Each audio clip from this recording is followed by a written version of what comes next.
Le contentieux post-électoral ouvert ce 24 février 2020 au Cameroun, relatif aux élections législatives, s'est clôturé ce 25 février sur une annulation du scrutin législatif dans les régions du Nord-Ouest et du Sud-Ouest. Ce sont 11 circonscriptions de ces régions qui devront reprendre les élections des députés à la demande du Conseil constitutionnel. Interpellé par plusieurs partis d'opposition au sujet des irrégularités lors du scrutin du 9 février, l'instance délibérative a été favorable à la réorganisation du dit scrutin dans ces régions. Cette décision va permettre d'asseoir définitivement la légitimité des représentants issus du scrutin. Elle vient, du point de vue politique, contribuer à l'apaisement du climat dans les zones du nord-ouest et du sud-ouest traversées par une forte crise anglophone ayant une connotation identitaire. L'indépendance du Conseil constitutionnel est affirmée, cesse d'être considérée comme une justice aux ordres du pouvoir exécutif.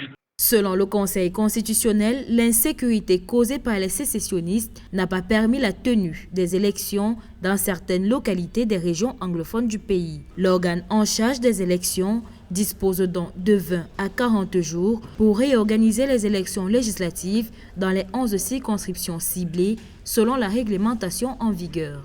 Pour la tenue du vote plus consensuel, il est demandé à l'administration de mettre plus de moyens sécuritaires pour assurer la sécurité non seulement des électeurs, mais aussi des bureaux de vote. Nous appelons les différents membres des partis politiques à une grande implication, mais aussi à la loyauté. Le verdict qui sortira de là devra être accepté par tous. Les circonscriptions concernées par l'annulation sont notamment Lébialem, Bamenda 1, 2, 3, Meuzam Centre et Momo Ouest. Le Conseil a aussi annulé le scrutin à Meuzam Nord, Bali, Menchoum Sud et Momo Est. Pour l'heure, le Conseil constitutionnel a maintenu la publication des résultats officiels et définitifs du scrutin législatif du 9 février au 28 février 2020.